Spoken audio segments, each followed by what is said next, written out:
All right, thank you so much for joining us on our 99th Wayne Gretzky edition of Lunch Out Loud Ottawa. My name is Nick Bachuski. And I'm Andrew Miller. And of course, we're the podcast that talks to the people, places, events, music that make this city the incredible city that it is. And before we get to our very special guest, Michael Allen, why don't we check this out?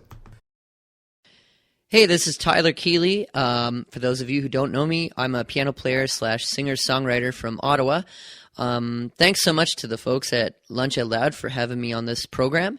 This year has been particularly a musically challenging year as I've set out to do something that I like to call Song a Day Video Challenge. And what this is that since January 1st, I have performed, recorded, and posted a song every single day of the year. And these songs range from stuff that I've written on the spot to originals that I've recorded previously to covers that I like. And it includes a lot of collaboration with other Ottawa musical artists. So I hope you enjoy. And if you want to check any of those videos out, they're at tylerkealey.com. And if you're ever downtown on a Saturday night, you can check me out at Fat Tuesdays in the Market most Saturday nights, doing my notorious Dueling Pianos show. Or if you're in the West End, you can find me at the Marshes Golf Course Clubhouse in Canada on Thursday nights from 7:30 to 10:30. Thanks for listening to Lunch Out Loud, and I hope you enjoy the song selections.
Tyler Kealey. As you know, everybody in this city has seen him before, Dueling Pianos. You've maybe seen those YouTube videos. Yeah, I was going to say, if you haven't seen him before... one a day. Yeah, unbelievable. Get on YouTube and tylerkealey.com. There you go. So, as always, Jen Chow from Foodie Prince will be on at halftime. She's going to talk about 3 events that are coming up this weekend. And so that's going to be very interesting to hear. Excited for that. Yep. So we're here live on our 99th edition with Michael Allen, the president and CEO of United Way Ottawa.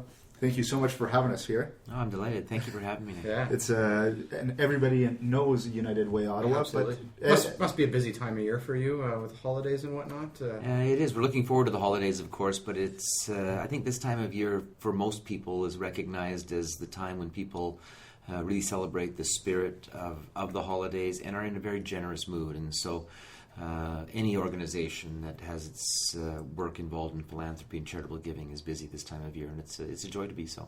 Yeah, I wouldn't doubt it. And we recently just had Giving Tuesday, taken off of Black Friday and all those crazy buying days. After you get through those frenzies, you're hopefully got one left for the hopefully. Well, that's the most important one, is a Giving Tuesday. We should get Giving Tuesday the week before Black Friday so people can stop thinking about that stuff. Yeah. How are there any numbers in on, did we increase giving from the previous Giving Tuesdays? Well, from a United Way perspective, it was actually the first foray into a Giving Tuesday event, because we have been changing our fundraising work, but we've been, of course, mostly anchored in the workplaces. And so for us, it was a bit of an experiment. We were very lucky. We had the Ottawa Senators Foundation agree to match contributions that came through the United Way for Giving Tuesday to a project that we have called Social Rec Connect. And their matching was, I think, now just under $7,000. Oh, wow. And that was fully matched, and we raised about $15,000 over and above what we had raised from nothing the year before, Wow. and very much directed to a program designed for kids to get involved in social activity and help their self-confidence, help their skill development, and just get involved in their Which is That's very neat, great. and we're going to talk about that in just a minute. Like we always like to do with all of our guests, we like to get to know them a little more. So, Michael, I read that you came and you started in 1998, and a major driver for you coming here was the ice storm and seeing the results of that, and how United Way could have helped with the ice storm a little more, and you wanted to be a part of that. Well, that's absolutely true, Nick. I was I'm a lawyer by profession, and I came to Ottawa to work on Parliament Hill, as many people have an opportunity to do, and it was a wonderful, wonderful experience. But Ottawa became my town, my city. And of course, those of us who remember the ice storm remember how devastatingly challenging it was on so many fronts, and for so many people, and for so long. Yeah. And I was out in my area that I'd mentioned. We were one of the longest, 21 days. I'll bet, yeah, Out of and power. yeah, you were starting fires and Yeah. keeping warm in many other Wow. ways Yeah. for a long time, and so there was a lot of recovery to be done during the aftermath of the ice storm, and one of the fine people I knew at the time through my work on the Hill was Jean Piggott, and Jean was asked by the provincial government to be the mediator or the intermediary for some funds that would needed to be distributed.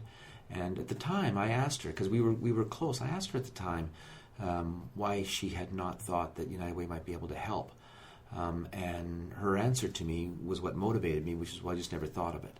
So for me, that was a real problem. That the United Way didn't come to mind in a moment of great need in the community. The United Way didn't come to mind. So for me, that was one of the ambitions that I had, was to see if we could put United Way into a place where the community would look to it to help it heal itself in those times of crisis, and in other times to deal with its problems. And so that was a strong motivator for me. And so, did a position open up at the United Way, or did you search for it out? Or? Well, actually, it was very happenstantial. I actually was just coming into the job at that time. Okay.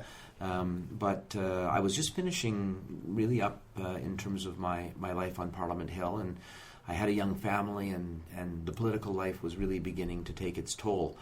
So I figured this was time for me to make a decision about whether I was going to go back to Winnipeg and practice law, but I'd lived here for a while. All my kids had been born here. And so I really wanted to do something that connected me closer to this community. I'd lived here, but when you work on Parliament Hill, you live here, but you don't live here. It's another Ottawa.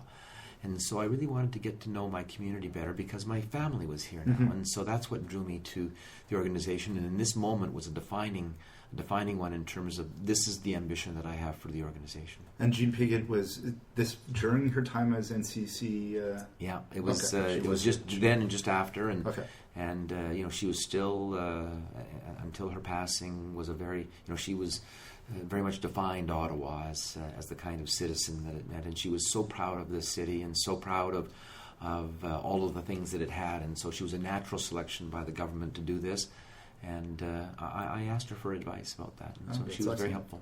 Now, looking back to that storm and where you have taken United Way to today, what do you think could have been done differently back then if now you have 26 years of experience now here? 16. 16? Carry the one. So you've been here 16 years. A little math problem there. But what now, if there was the same kind of ice storm, what would we be looking for from the United Way that would be able to help a lot better? Like what kind of groups in the city? Well, things have changed a lot for our organization, and even though it's been partly visible but partly invisible, the kind of organization we are is fundamentally different. We were an organization, and appropriately so. This is not to criticize or to look badly upon what we were. We were, at the time, what we needed to be. But at the time, we were an organization that raised money and distributed it to a collection of what they referred to as member agencies that did great work in the community. That time has passed, I think, in the sense that many organizations, 80,000 now we were speaking earlier about. Yeah, that's a astounding registered figure. That's right across Canada? It is across Canada, but there's 80,000 registered charities, and many more of them than were at the time good at fundraising for their own work. And so for an organization like United Way to be raising money for them as well really put into question what the value proposition was of giving money in that way. Why not give directly to those organizations? Mm-hmm. And frankly, I can't argue with that. Why not? So what we've done to reinvent ourselves is, I think, quite important, and answers your question about what we might do in the ice storm. And that is that we actually now focus on some of our community's most difficult human service issues. Things like employment for people with disabilities, or employment for people new Canadians coming to Canada, coming to Ottawa with skills and looking to belong. Mm-hmm. Issues of addictions and mental health for young people. Issues of kids who are looking to get a better start or staying in school. People who are facing crisis with addictions, with mental health challenges, with homelessness. So all of those represent some of the issues that we focused on, because we believe that we can begin to make a dent in those issues if we work together. So the United Way still funds agencies and organizations to do work, but we do so encouraging them to work together with us, with municipal government, with other funders, and with clients, to make sure that we are working all around an issue and getting results. And so for us, we would now see an ice storm as an opportunity to bring all of the parties together that need to solve that problem. How do we get past this? How do we rebuild? How do we move forward as a community? Not just the one organizations that do great work. Mm-hmm. They're 100% they do great work, but we believe we can bring something to the table that begins to focus on a very fundamental part of the change that we have brought. What we have done is demanded of ourselves, but also those that we work with, the ability to measure how many lives we have changed and what the difference in their lives are. Some lives don't require a lot to change them. Mm-hmm. You know, someone on the end of the phone to give them service, someone to help them, counsel them through a moment of crisis, someone to help them get distress center, managing, mm-hmm. you know, maybe managing a hydroelectric bill that they couldn't meet this month, and we've got a relationship with Hydro to do that. They'll donate money if you go paperless. And things like that. But other lives are hard.